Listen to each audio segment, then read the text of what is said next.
What's up, everybody? Today we are gonna go over my 2025 race calendar. And this isn't necessarily everything I'm gonna do, but this is everything that I'm gonna do that involves major travel, everything I plan on making a video about, and just kind of like major events. Like I'll probably do like the local XC race and that kind of thing, and we'll see how it goes. There's a lot on this calendar, so yeah, so it's namely the Dino and the Bluegrass series. If I'm bored on a Sunday and I want to go race the Dino or the Bluegrass, like yeah, I probably will, but I'm probably not going to film it, so that's kind of more of a for fun situation. These ones are work. We're working here. Everything on this side of the thing is actual literally work. Everything on this is potential fun.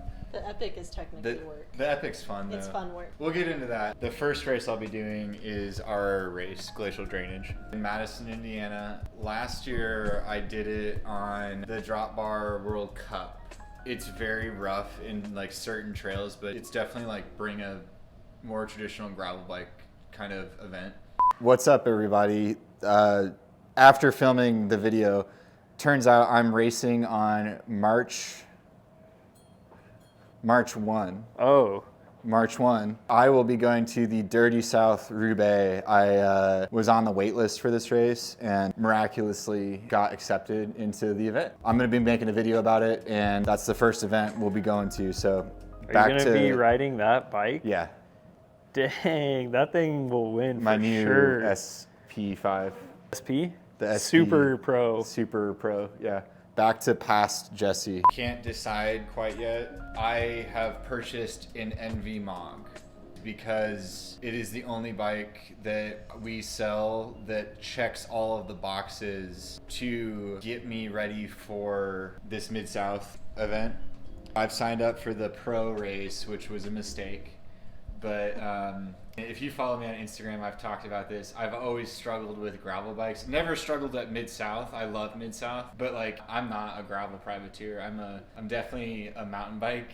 Like I'm so confident in my mountain biking ability, but I'm just not there on the gravel bike. It's so different. And like, yes, the same kind of fitness translates. I am not a pack rider. I am a grinded out resource management kind of rider, and that's where mountain biking is more my thing. I've purchased an NV Mog to basically get me through this gravel block here. We'll get into these other races, but I have 4 legitimate gravel events on the calendar, and I just needed a bike that I could put a 2.1 Thunderbird on. Like that's it. I just needed a gravel bike. While I do think the Aspero is still amazing, it doesn't fit a 2.1 mountain bike tire, and if I'm going to take Mid-South seriously, I need it to be able to fit a mountain bike tire, and it just doesn't, unfortunately. Here's my Blackheart, and I wanted to apologize because I had planned on racing this bike at an event that unfortunately got canceled. I really want to fit a race in on this Blackheart so we can continue to make content with it, and I just haven't had like the opportunity to do that yet, and I was kind of eyeing Glacial Drainage for a possibility of racing the Blackheart at. I'm not going to commit to anything I'm saying right now, but this is part of my planning for these events. I plan very, very far in advance, and so I'm kind of letting y'all in on my planning and thought process with these things. So Glacial Drainage, that is pretty low stakes, and I don't need a mountain bike tire for it. And I think that's going to be raced on the Blackheart. The only thing that's making me question that decision is that I have Mid-South the following weekend. Yeah, following week. And it would be nice to get some reps in on the NV Mog. Do you see the dilemma I'm having, Chase? You'll be fine. I'm gonna be fine, but that's where this is my thought process. I'm letting y'all in. Either way, it'll be cool, but hopefully I can like get over my phobia there, and because I think getting a race in on the Blackheart is something that I definitely told y'all I wanted to do, and it unfortunately fell through last fall. It's gonna happen. It's happening, yeah. Like I think this bike's an excellent bike. I personally am going to ensure that it happens, even if I have to take all of Jesse's other bikes and lock them up. I will take them away and hide them. That's why I have the Blackheart in the stand. I'm looking forward to getting some more content out about this bike very soon. Getting past into April, Ozark Gravel, I'm doing Despair. So I'm not doing do it's Despair. we just put Doom on the board. I'm doing Despair again. I want to beat my time. I feel very confident in that I can beat my time. I know so much more about the course. I had never done a 200 mile. Well, no, I had done a Gravel World's 200 miles or 100 miles. It's 150, right? It's like in the middle there. Okay, so I've never done a 200-mile event before. I'm so excited to do that this year. Even though I won last year, I think I can drop a significant amount of time off my time. I will be racing my Specialized Epic World Cup. Tight space. Tight space, yeah. I have some big Wicked wheels on here right now I did a ride in the snow yesterday. These did really well in the snow, by the way. As long as you didn't, obviously, like, ice is never going to be easy to ride on, but as long as you were staying in some snow, they had some great traction. This bike is going to be talked about a lot in this. Last year, I was a little bit nervous to race this bike in some of these 100-mile events. I feel like I'm at a point now where I'm no longer nervous. I'm gonna jump ahead for 1 second. Like, I will be racing this bike at Cohutta 100. I think Cohutta 100 is one of the best places to race with the World Cup. The majority of it's a gravel event, but I'll kind of, these are both kind of World Cup races, so I can talk about them kind of at the same time. For Doom, I'm going to be running the same setup as Cohutta, just without the aero bars at Cohutta, but we are going to go back to the flat bar setup on the World Cup. And last year you did drop bar. Yeah, and drop bar was cool, but I think if you are using the World Cup as a mountain bike, the flat bar is better, obviously. And what happens at Doom is, and this is something I didn't know going into it, I lost the majority of my time, I'm pretty sure, in the single track.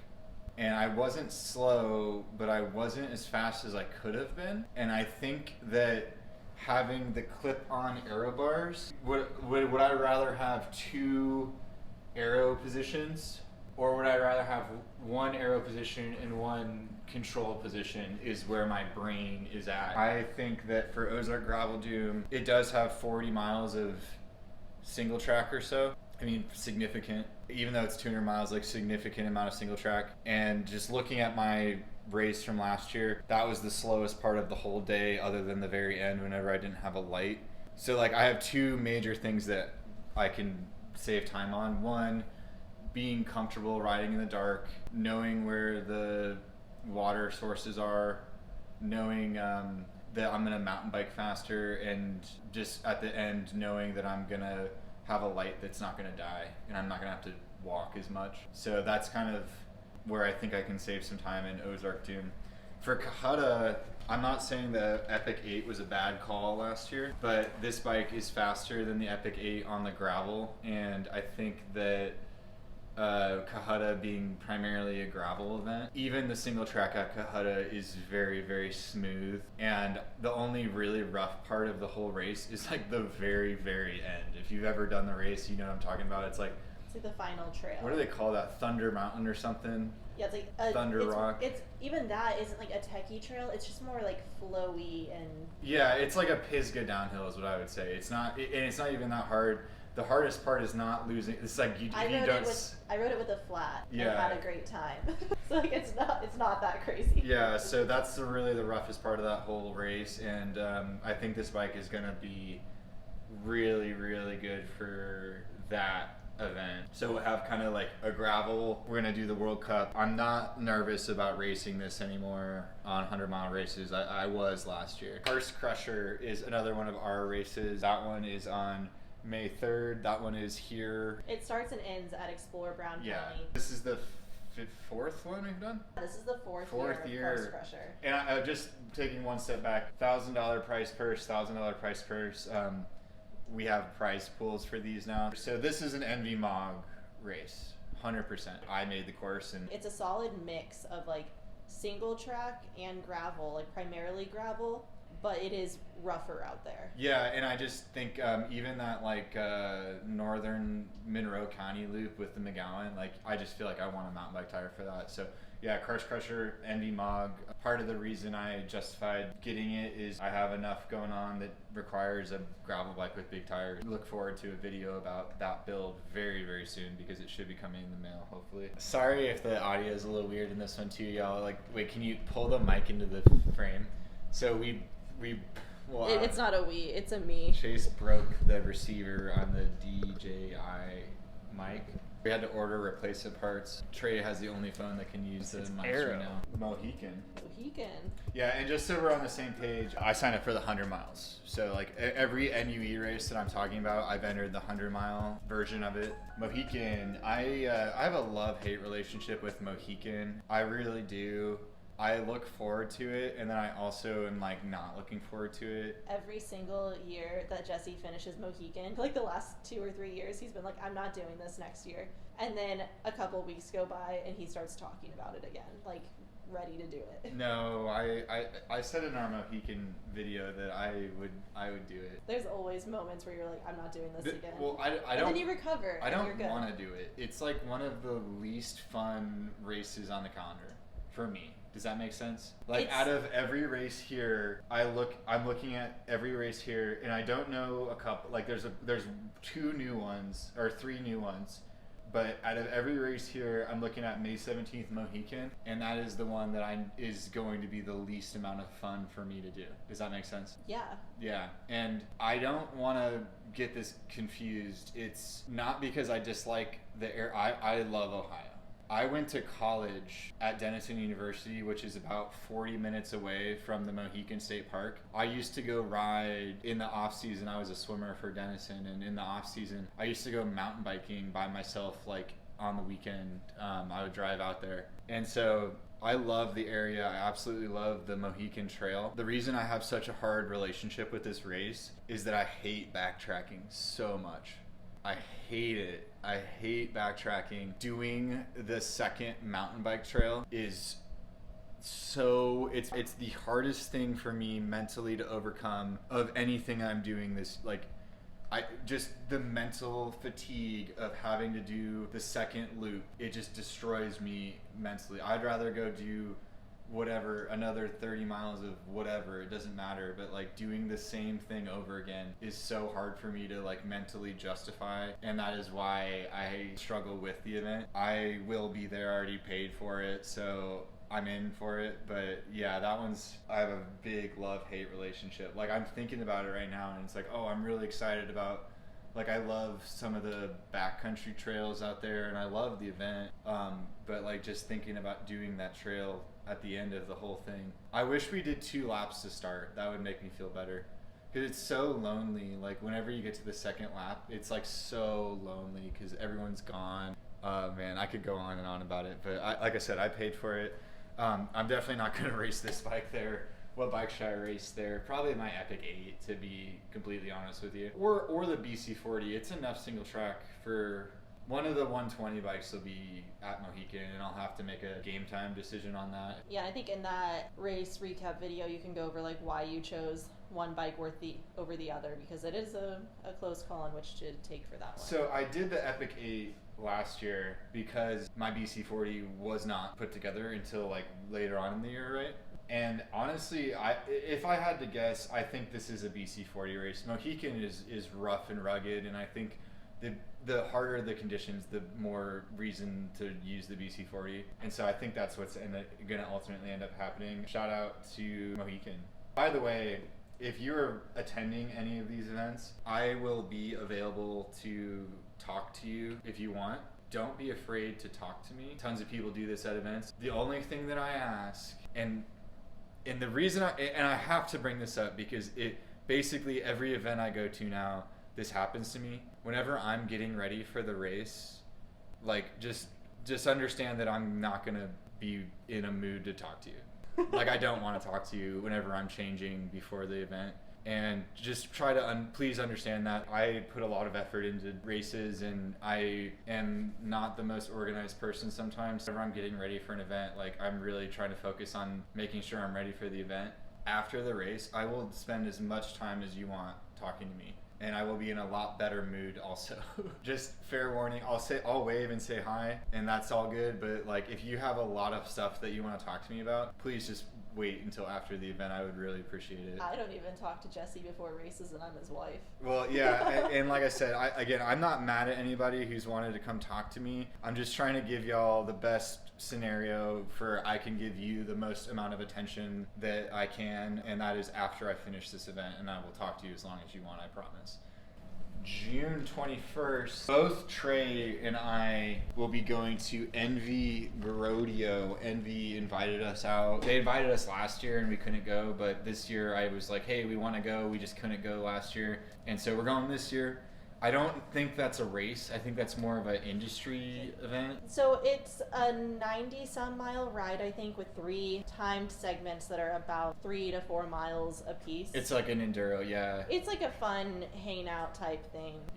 To me, it's an industry kind of meet and greet event, and it has like a bunch of stuff like that. We're gonna film it. I think that's more of an interesting thing to see, like Envy's headquarters and stuff, factory. and we'll film the event. Shout out to Envy for inviting us again. I'll probably bring my Mog since I'm going to an Envy event. Might as well bring the Envy machine with me. Now we're kind of getting into this is the serious double header. So you have like a solid month break. Yeah, which is needed. And that's where you'll probably, if I had to guess, fill in with the Dino or Bluegrass. Yeah. Dino or Bluegrass. Maybe I don't. Like, we're gonna see, but this is where kind of I view this Grodio is like the midpoint of the season. Does that make sense? Because it's not really a race, but it's like everything that happens before Grodio. I feel like after Grodio is like the second half. I feel like your season really picks up after Grodio. And this is where, like, especially these 4 races, I would say are like, well, even Pisgah too, if that event happens, but we'll get into it. I care a lot about like this second half. I'll get into better shape as I go. I have been training though, y'all, so watch out. I have been training, which is new. Normally I don't. I mean, last year I didn't even ride the whole winter, right? Yeah, you took a couple months off. I took literally 2 months off of riding. Because you refused to get on the trainer. Yeah, but not this year. I'm actually doing my workouts, so. He's on the trainer now. Yeah. Wilderness 101. Like I said in my 2024 recap video, was one of my favorite events of the whole year. I will be riding my Epic 8 at that event, most likely. So it's funny, last year I rode the BC40, and you know, what I didn't know going into that event is that it's mostly a gravel race. Like, it's legitimately like a gravel race, but the trails that you do are so insanely hard. I would never bring the World Cup just because of how hard the trails are. But I also think I overbiked just ever so slightly with the BC40. I'll take the Epic 8 this year. This is where it gets kind of crazy. I have signed up for the Madahe. Did I say that right? Madahe? I think it's just Madahe. Anyway, so like, you know, Gordon Wadsworth and Thomas Turner. They're 2 guys that I have raced against a couple times, and somebody made a documentary about them doing the Madahe in 2024, the Stable Cyclist, and the documentary is called Madahe Together, and it's about Gordon and Thomas Turner just kind of going and doing the event. I just think it looks really cool. I don't know.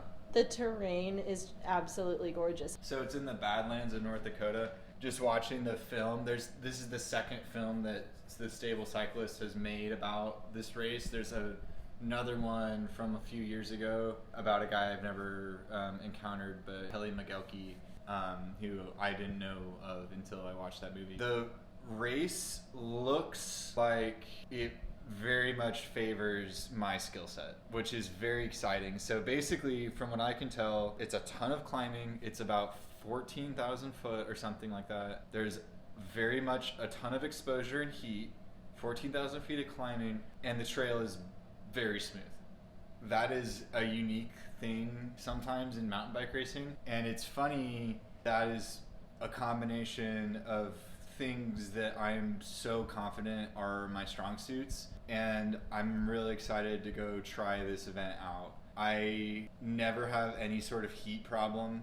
In fact, overperform in overly hot situations. I think it goes back to my days of being in pools my whole life. Like, my body's just very good at managing the heat. Brown County, Indiana, where we live, is incredibly unforgivingly hilly. Whenever I go to other events, it's kind of a weird thing. Like, mountain passes, like, you end up climbing for like an hour. Like, what we end up doing is like going up, down, up, down, up, down all day. I feel very good about like being able to climb for a long time. We do punchy climbs. Yeah, punchy. Non-stop punchy climbs. Like, you'll go down one and you're immediately at the next. And that's what it looked like Matahe's elevation profile was like. And then just it being a smooth trail, and all I have to worry about is like eating and climbing. Like, I could be wrong. If I'm wrong about the trail being technical, let me know. But just from watching both movies, it looks really smooth, and I can't wait to check out that event. One of the new races I'm trying out this year is the Matahe. They do give out a belt buckle for going under 10 hours. I think that's a good goal for me. I feel like that's achievable.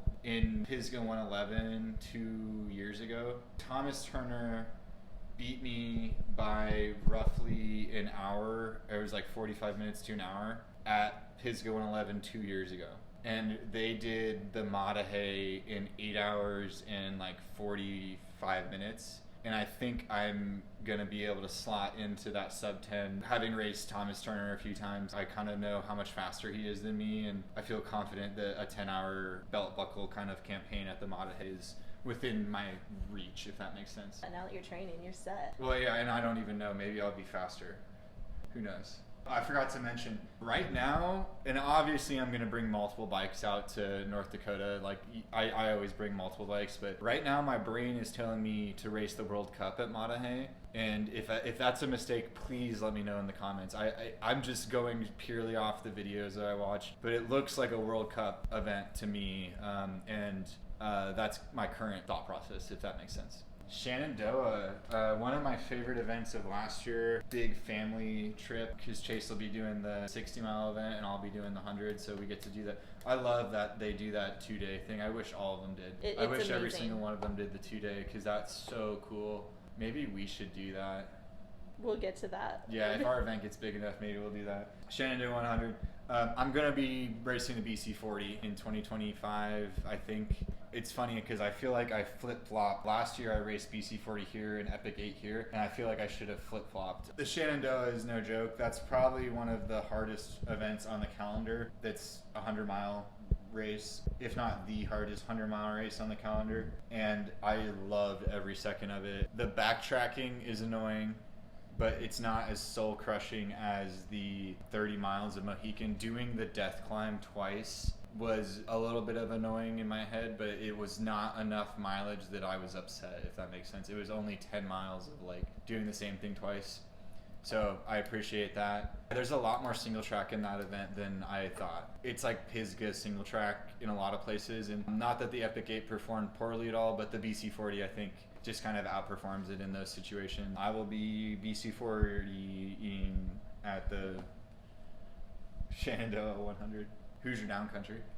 Another one of our races. Yeah, so there's a whole video about this, but new for 2025. $1,000 prize purse, 100-mile race distance. It's going to be amazing. Changed the start location, added more trail, a lot of good stuff that will be covered in that video. Check out that video. There's a ton of great footage of the terrain and everything there. That is September 6th, starting at Brown County State Park now. I think it's going to be an Epic 8 day.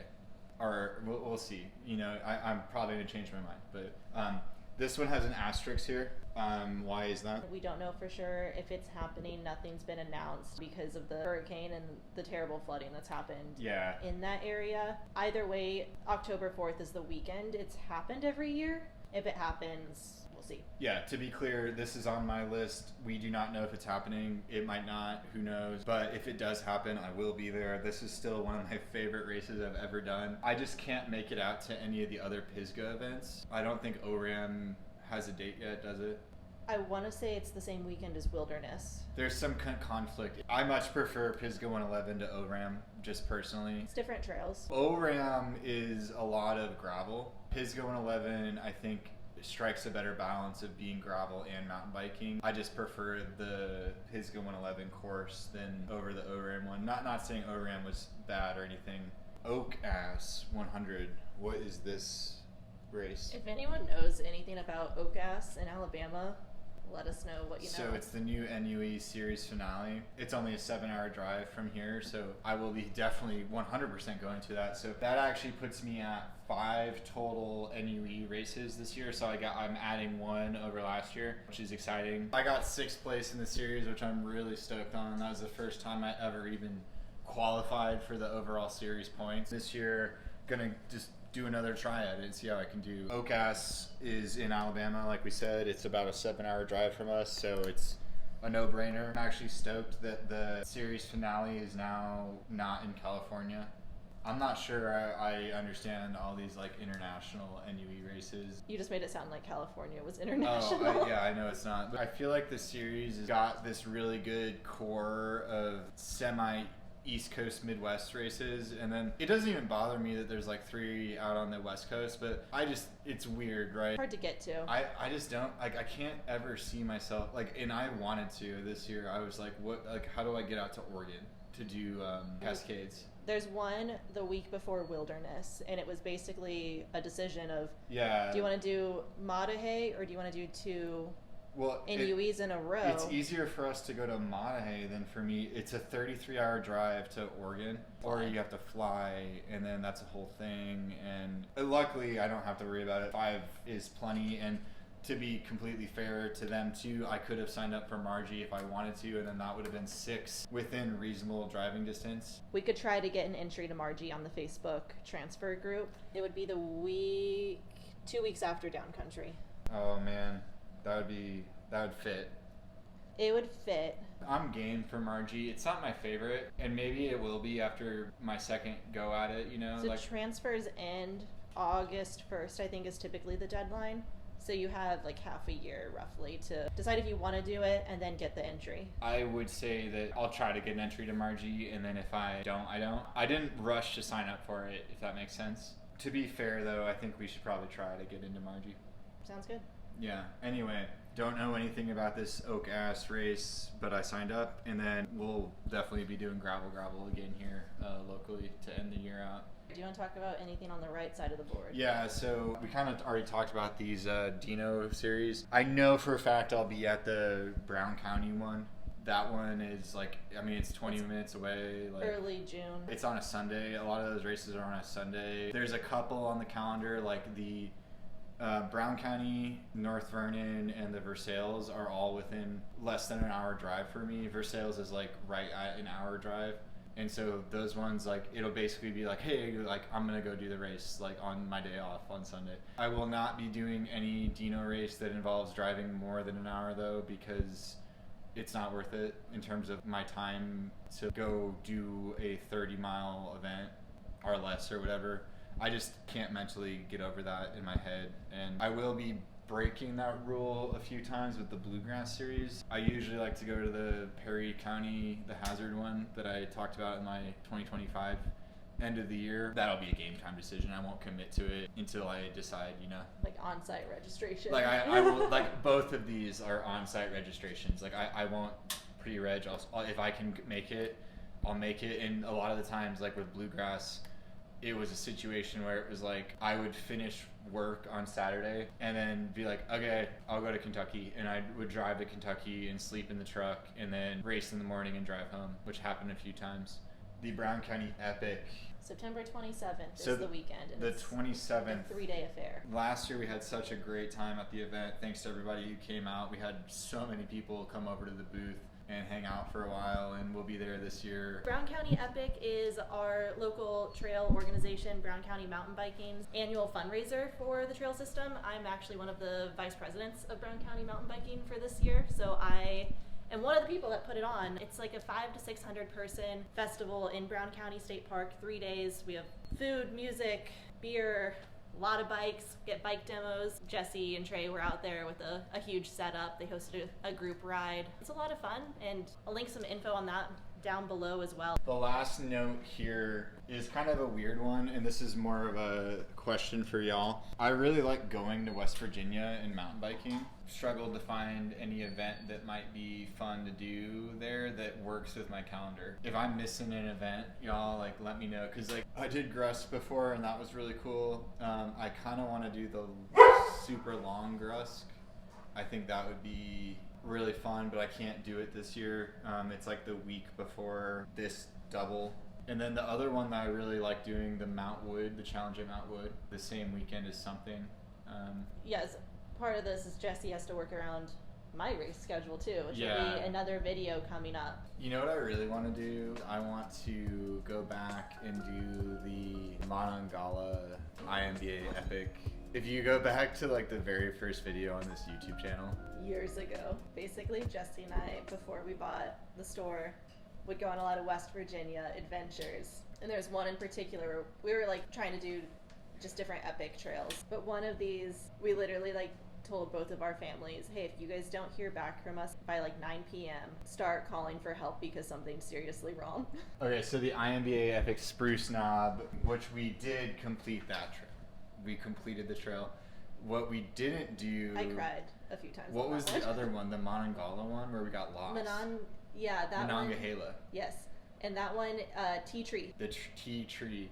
Maybe I should go get redemption on Tea Tree because it's so funny. Like now, like thinking about it, like I would not get lost. It wouldn't be easy, but like In comparison. yeah, the rain was really hard to get out of there. We basically hiked out of there back to the car. A lot of lightning. Maybe I'll just go out there and redo that trail to like get redemption on it. That'd be fun. Yeah, I'm just looking for an excuse to get out to West Virginia this year. If you have any other excuses for Jesse to go to West Virginia this year, comment down below. Let me know, man. But yeah, that's the end of this video. Feel free to comment below like what races you're going to, and if you're going to any of these races and you want to like I hang already out. changed it to mine. Oh, whoa. Oh, that's a spoiler. Yeah, Oh, spoiler no. alert. Anyway, if you are going to go to any of the races I talked about in this video, feel free to reach out or let me know. We can meet up or whatever. I will see y'all later.